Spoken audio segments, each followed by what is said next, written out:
Most people spend $2,000 or more every single winter just to stay warm. And a lot of that money goes straight out the window because they're doing it wrong. Burning wood the wrong way is almost as expensive as heating with electricity.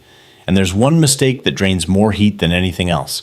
I'll show you that in a bit, and it's not what most people expect. Let's start with the first mistake most people make. Dry wood burns hot. Wet wood burns your wallet. Sounds simple. It isn't. Most people hear that and think their wood is close enough. That phrase alone costs a lot of money over a winter. Fresh cut wood can hold over half its weight in water, not a little moisture. A lot. So when you throw that into your stove, your fire has to burn off all that water before it can even start heating your house. You're not running a heater. You're running a kettle, and not a very efficient one either. Every bit of heat used to dry that wood is heat that never reaches your room, and that cost adds up faster than people think. Less heat, more smoke, more buildup inside your chimney. You end up feeding the fire constantly and still wondering why the place feels cold. It is like pouring coffee into a cup with a hole in it and blaming the coffee. I once checked a guy's dry wood. He told me it sat all summer and was ready to go. I split a piece open and it looked like it still had plans for next spring. Wet, shiny, heavy. His fire was working hard and achieving very little. He thought he needed more wood. What he really needed was less water. Properly dry wood, what we call seasoned, should be under 20% moisture. At that level, it lights fast, burns clean, and actually produces heat you can feel across the room. And here is the number most people ignore. Dry wood can give you about 30% more usable heat than wet wood. That means 1 out of every 3 logs you burn wet is basically wasting your time. You do not need fancy tools to check this. Pick up 2 logs and knock them together. A sharp crack means you are in good shape. A dull thud means that wood is still holding onto water like it does not want to let go. And let's clear something up. 1 summer is usually not enough. Hardwoods like oak need a year, sometimes 2. Good firewood takes patience. Rushing it just shifts the cost into winter. But here's where it gets interesting. Even with perfectly dry wood, people still burn through their pile too fast. And the reason is not what most expect. Not all firewood is equal. Not even close. Some wood heats your house. Some wood just keeps you busy and makes you feel productive without actually solving the problem. Like shoveling your driveway with a spoon. Looks like effort, doesn't really move things forward. If you're finding this useful, by the way, hit subscribe. I put out videos like this regularly, and most people tell me they wish they'd found the channel sooner. Now, back to the wood. There is something called BTU, which is just a simple way to measure how much heat a type of wood can produce, and the gap between different woods is bigger than most people expect. You are not just burning logs, you are choosing how much heat each piece can give you. Hardwoods like oak, ash, and hickory are dense. They grow slowly, pack tightly, and burn longer. When you put a solid piece of oak in a good fire, it does not rush. It settles in and does its job. That is the kind of wood that keeps a house warm through the night. Softwoods like pine or spruce behave very differently. They catch quickly, burn bright, and then disappear just as fast. Pine is great for getting things started, but if you rely on it alone, you will feel like you are working for the fire instead of the other way around. You sit down for a minute, stand back up, and the fire is already asking for more. But here is where most people take a wrong turn. They hear hardwood is better and decide that is all they should ever burn. Sounds logical, not always practical. The smarter approach is mixing. Use softwood to get the fire going. It lights fast and builds heat quickly. Then bring in hardwood once the stove is hot. That hardwood holds the heat and gives you a steady burn that lasts. It is like waking the fire up with something light, then feeding it something that actually sticks around. Do this right and you can cut your wood use by 15 to 20%. That is not a small difference. That is extra weeks of heat sitting quietly in your pile. And here is something that matters more than people think. Log size. Logs that are too big are slow to catch and tend to smolder before they really burn. Logs that are too small burn fast and disappear before they can give you steady heat. That is why some fires feel strong for 10 minutes and then fall apart. The sweet spot is simple. Aim for pieces about the width of your forearm. Easy to light, easy to control, and they burn at a steady pace. Too big and they sit there like they are thinking about it. All too small and they burn like they have an appointment. Mixing a few sizes also helps. Smaller pieces get things going, medium pieces carry the heat, and larger ones hold it. That balance makes your fire behave instead of fight you. There is also a detail most people overlook. Slow-growing wood burns better. Trees that struggled a bit grew in rocky soil, or took their time to develop tighter rings. That means more density and more energy in every piece. Fast-grown wood might look impressive, but it burns like it has somewhere else to be. Old tree, hard ground. That is the kind you want, but even the best wood can lose its value before it ever reaches your stove, and that is where the next mistake starts costing people without them noticing. Stacking. This is where people quietly lose money without realizing it. They throw wood in a pile and call it done. That is not stacking. That is giving up halfway and hoping the problem fixes itself. How you stack your wood decides how well it dries, how long it lasts, and how well it burns later. Bad stacking turns good wood into wasted wood, and most of that loss happens slowly, so people never connect the dots. You do not see it disappear overnight. It fades over weeks, and by winter you are left wondering why your fire feels weak. First rule is simple. Get it off the ground. Wood sitting directly on soil pulls in moisture constantly. It does not matter if the sun is shining or if it has not rained for a week. The ground holds moisture and feeds it into your wood little by little. The ground always wins. Use pallets, bricks, or anything solid. Just lift the stack a few inches and you already improve your situation more than most people ever do. Second rule is where people get creative in the worst way. Cover the top, not the sides. This confuses people because they think more cover means more protection. So they wrap the whole pile in a tarp like they are tucking it in for the night. What they actually build is a sauna. Moisture gets trapped inside, air cannot move, and the wood stays damp no matter how long it sits. You protected it from rain and ruined it anyway. Cover the top to block rain. Leave the sides open so wind can move through. Wind is your best drying tool, and it works for free every single day. If the wind can pass through your stack, your wood improves. If it cannot, your wood just waits. Third rule is about structure. Stack in rows, not chaos. Straight rows with small gaps allow air to flow through evenly. Random piles choke airflow and trap moisture in pockets. It might look relaxed, but it works terribly. And here's another mistake people make without thinking. They stack the wood too tight because it looks cleaner. Tight stacks kill airflow. And without airflow, drying slows down to a crawl. Here's a small trick that makes a real difference. Face the cut ends toward the sun. That is where moisture escapes the fastest. Let sunlight hit those ends and pull water out naturally. Free labor, and it never complains. You would be surprised how much faster wood dries when it gets both sun and wind working together. Now here is something people would almost never consider. When you cut your wood matters.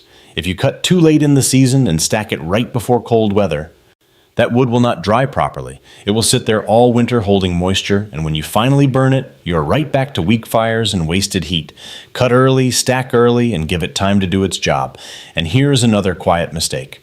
People assume their wood is dry just because time passed. They say it sat for months, so it must be ready. But if it was stacked wrong, covered wrong, or packed too tight, time does not fix it. Bad stacking keeps wood wet longer than people expect. I once saw a guy stack wood so neatly it looked like a piece of furniture. Perfect lines, tight fit, no gaps. By winter, the bottom layer was soft enough to push through with a finger. It looked impressive and burned like disappointment. Clean does not always mean correct. Good stacking is not about making it look pretty. It is about making it work. Airflow, elevation, and exposure matter more than appearance every single time. But even perfectly stacked wood will not help if you burn it the wrong way. And that is where people start losing serious heat without noticing. Most people build fires the same way they learned as kids. Logs, kindling, light it from the bottom and hope it catches fast. It works, sure, but working and working well are two very different things, and this is where a lot of heat gets wasted without anyone noticing. There is a better way, and once you try it, the old method starts to feel like you have been doing things backwards the whole time. It is called the top-down method, and it changes how the fire behaves from the first minute. You start with your biggest logs at the bottom, then you place medium pieces on top of those. After that comes the kindling, and finally your fire starter right at the top. Then you light it from above instead of below. Feels wrong at first. Like putting your shoes on before your socks. Your brain tells you it should not work. But the fire does not care what feels logical to you. What happens next is the important part. The fire burns downward slowly and steadily. The flames heat the layers below before they even catch, which means those larger logs ignite in a much better condition. Instead of struggling and smoking, they burn clean and strong. That gives you less smoke, more heat, and a fire that lasts longer without constant attention. You're not chasing the flame anymore. It settles into a rhythm and stays there. In some cases, you can get nearly double the burn time from the same amount of wood. Same logs, same stove, completely different result. That is not a trick or some clever shortcut. That is just using heat the way it actually wants to move. The first time I tried it, I stood there waiting for it to fail. I figured I would be rebuilding the fire in 10 minutes. Instead, it burned steady while I forgot about it completely. That is when you know something is working. And here's where it gets interesting. Even if you build the perfect fire like this, you can still lose a huge amount of heat right after. Most people do it without thinking, and it costs them more than any other mistake. Air control. That small lever on your stove is where the real money is, whether people realize it or not. It looks simple, almost unimportant, but it decides how your fire behaves every single time you light it. Most people fall into one of two habits. They leave it wide open or they shut it down too early. Both feel right in the moment and both cost you. Wide open air gives you a strong, hot fire, but it burns through wood fast. You get a quick burst of heat, then it fades just as quickly. It feels powerful for a while, then you're back at the stove loading more wood like it owes you rent. On the other side, people close the air too early thinking they are saving heat. What actually happens is the fire chokes. Low oxygen means the wood does not burn completely. You get more smoke, less heat, and more creosote forming where you do not want it. And then comes the classic reaction. The fire looks weak, so more wood goes in. Now you are feeding a struggling fire instead of fixing the real issue. It is like trying to fix a slow car by pressing the gas harder while the brakes are still on. You feel busy, but nothing improves. Most people also reload too late. They wait until the fire is almost dead. That is a mistake. The real heat is in the coal bed. Reload while those coals are still strong and the new wood catches faster and burns cleaner. Wait too long and you're basically starting from zero again. The better way is simple, but it requires a bit of patience. When you start a fire or reload it, keep the air open. Let the fire build strength. Let the logs catch properly and burn with confidence. Once everything is going well, then you begin to reduce the air slowly. Not all at once, not in big jumps, gradually. You are not shutting the fire down, you are guiding it. Think of it like adjusting a dial instead of flipping a switch. There is a point where the fire burns clean, steady, and hot without racing through your wood. That is the sweet spot. Find that and everything changes. Your wood lasts longer, your stove stays cleaner, and your house holds heat without constant attention. You stop chasing the fire and start working with it. The strange part is most people never really find that balance. They just keep guessing and adjusting without understanding what they are aiming for. And while they are guessing, something else is slowly building up in the background, waiting to cause problems later. Creosote. This is what your chimney collects when your fire burns poorly, and most people do not think about it until it becomes a problem. By then, it has already been costing you for a while. When wood does not burn completely, it releases gases that should have turned into heat. Instead, those gases travel up your chimney and stick to the walls. Over time, they build into a thick, sticky layer. That layer is creosote, and it is not harmless buildup. It is highly flammable, not something you want sitting above your fire all winter, but the danger is only part of the story. Before it ever becomes a safety issue, it quietly ruins your efficiency. That layer narrows your chimney, which slows down airflow. Less airflow means your fire struggles to pull in oxygen. A weaker draft leads to a weaker burn, and a weaker burn gives you less heat from every log. So what happens next? You add more wood to make up for it. The fire still feels lazy, so you add more again. Without noticing it, you are feeding extra wood into a system that is already working against you. It is like having a blocked pipe and trying to fix it by pouring in more water. You are not solving the problem, you are just working around it and paying the price. There are signs if you pay attention. If smoke rolls out when you open the stove door, something is not right. If your glass turns black quickly, that is another clue. If your chimney has a strong, sharp smell even when the fire is low, that buildup is already there. Cleaning your chimney once a year is not optional. It is part of burning wood properly. Think of it like changing oil in a car. You can skip it for a while, but eventually it will catch up with you, and it will not be cheap when it does. Here's the good part. When you burn dry wood and control your air properly, creosote barely forms.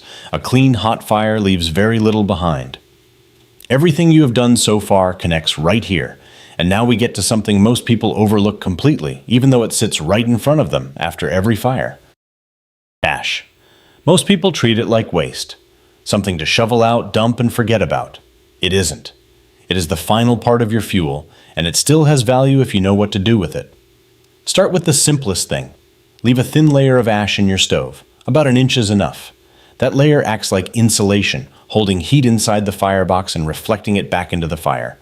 A stove cleaned down to bare metal might look nice, but it actually works harder than it needs to. The fire loses heat faster and struggles more to stay steady. On the other hand, too much ash blocks airflow and suffocates the fire. So this is about balance. Not spotless, not buried, just right. Then there is what happens after you clean it out. Ash is not just leftovers. It is packed with minerals your soil can use. Potassium, calcium, and other trace elements are all sitting there. Spread it lightly in your garden or on your lawn, and it helps improve soil quality over time. Especially useful if your soil leans acidic. You are basically recycling part of your heating costs back into something useful. You already paid for that wood, so you might as well get everything out of it. And here is something most people forgot over time. Ash can be used for cleaning. Old-timers used it to scrub metal, clean glass, even help maintain tools. Mixed with a bit of water, it forms a simple solution that can cut through grime surprisingly well. It is not fancy, but it works, and it costs nothing. I once saw a guy dump buckets of ash every week like it was useless dust. And the same guy was buying garden additives in spring without realizing he had been throwing away something similar all winter. Happens more often than you would think. The point is simple. Your firewood keeps giving even after it burns. Most people stop at the flame and ignore what comes after, and that is just another small way value slips away. So here's the truth. You don't need more wood, you need better habits. Dry wood, smart stacking, the right mix, controlled burns, and proper airflow. None of this is complicated, but ignoring it gets expensive fast. And that big mistake I mentioned comes down to this. Burning slightly wet wood while choking the air. That combination quietly steals heat every single day. You keep feeding the fire, but it never really pays you back. Fix that, and your heating bill does not just drop. It finally starts to make sense. Your fire works with you instead of against you, and your woodpile lasts a lot longer than you expected. Start with one change today. Just one. Then build from there. If you want more simple, practical tricks that actually save you money and make your life easier, subscribe now, because most people are still doing this the hard way, and you do not have to be one of them.